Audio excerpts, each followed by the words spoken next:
இந்த அரசியல் புரிதலுக்கும் என்னுடைய பணிவார்ந்த வணக்கத்தை தெரிவித்துக் கொள்கிறேன். SIR என்னும் ஆபத்தை எதிர்கொள்வதற்கு மாண்புமிகு முதல்வர் அவர்கள் எடுத்துள்ள இந்த அவசர நடவடிக்கையை விடுதலை சிறுத்தைகள் கட்சி வரவேற்கிறது, பாராட்டுகிறது. உரிய கால அறிவிப்புகளையும் செய்துவிட்டார்கள். இதை நாம் எவ்வாறு எதிர்கொள்ளப் போகிறோம் என்பது குறித்து மாண்புமிகு முதல்வர் அவர்கள் ஒரு வரைவு தீர்மானமாக முன்மொழிந்திருக்கிறார். அதனை நாம் வரவேற்கிறோம். இது வாக்குரிமையை குறிவைத்து நிகழ்த்தப்படுகிற ஒரு தாக்குதல் அல்ல, குடியுரிமையை குறிவைத்து நடத்தப்படுகிற ஒரு தாக்குதல். இந்த அரசியல் புரிதல் நமக்கு தேவை. குடியுரிமையை உறுதிப்படுத்துவதற்கான ஆதாரங்களைத்தான் கேட்கிறார்கள். ஆதார அட்டை வேண்டாம் என்று சொல்வதற்கு அவர்கள் சொல்லுகிற காரணம் இது குடியுரிமையை உறுதிப்படுத்துவதற்கானது அல்ல என்பதுதான். 2002ஆம் ஆண்டு வாக்காளர் பட்டியலில் உங்கள் பெயர் இருந்தால் அதை பொருத்தி பார்க்க வேண்டும் என்று சொல்லுகிறார்கள். காலக்கெடு, அதாவது கால அளவை சொல்லுகிறார். 1987க்கு முன்பு பிறந்திருந்தால் பிறந்த தேதி, முகவரி, தந்தை பெயர் உள்ளிட்ட ஆதாரங்களை காட்ட வேண்டும். 87லிருந்து 2004க்குள் பிறந்திருந்தால், இந்தியாவில் பிறந்திருந்தால் அதற்குரிய பிறந்த தேதி மற்றும் பிறந்த இடம் நிரூபிக்கும் ஆவணத்தை அளிக்க வேண்டும். குடியுரிமையை உறுதிப்படுத்துவதற்கான ஒரு ஏற்பாடு.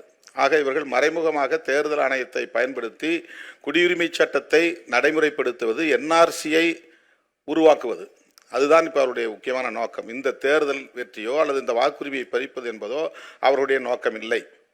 அவர்களின் இறுதி இலக்கை அறிவிப்பதற்கு NRC தேவைப்படுகிறது. NRCயை நடைமுறைப்படுத்துவதற்கு இந்த தேர்தல் ஆணையத்தை பயன்படுத்துகிறார்கள். இந்த அரசியல் புரிதலோடு அனைத்து கட்சி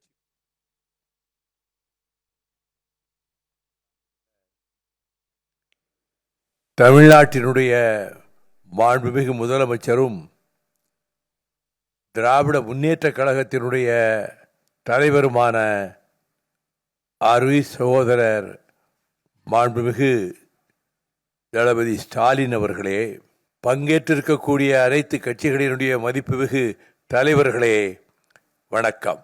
தமிழ்நாட்டினுடைய நலன்களையும் உரிமைகளையும் ஜனநாயகத்தையும் பாதுகாப்பதற்கு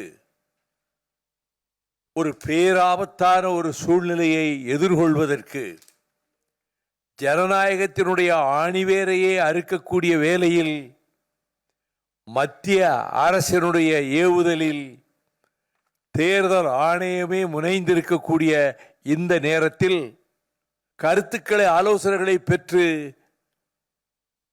அதன் அடிப்படையிலே ஒரு தீர்மானத்தை நிறைவேற்ற வேண்டும் என்று நீங்கள் முடிவெடுத்திருப்பது வரவேற்கத்தக்கது.